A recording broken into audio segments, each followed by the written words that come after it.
Selama tahun 2024, Kejari Sungai Penuh Jambi berhasil menyelamatkan sekitar 5,5 miliar rupiah uang negara dari penanganan kasus tindak pidana korupsi di wilayah hukumnya.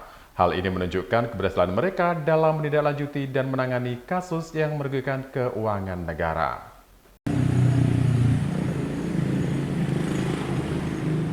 Keberhasilan Kejaksaan Negeri Sungai Penuh Jambi di sepanjang tahun 2024 dalam menangani kasus tindak pidana korupsi telah mampu menyelamatkan keuangan yang berpotensi merugikan negara sebesar 5,5 miliar rupiah.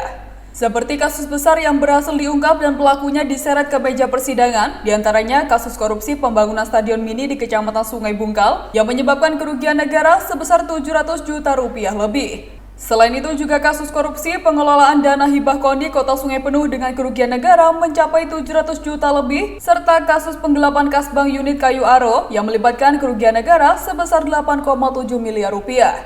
Menurut Yogi Purnomo, Kasipitsus Kejari Sungai Penuh, dari ketiga kasus tersebut, sebanyak 9 tersangka telah ditahan dan akan menjalani proses hukum lebih lanjut. Upaya ini menunjukkan komitmen Kejaksaan Negeri Sungai Penuh dalam memberantas korupsi dan menjaga integritas keuangan negara.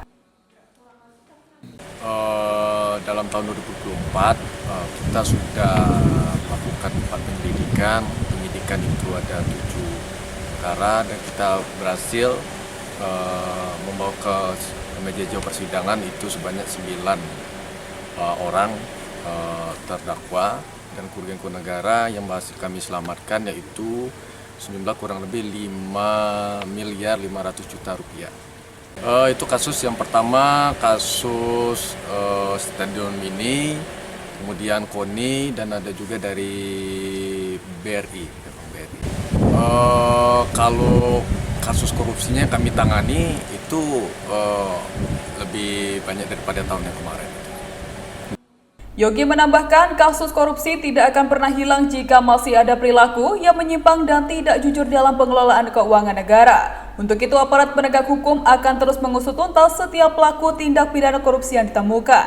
Dari Sungai Penuh Jambi, mulai Dilasak, National TV melaporkan.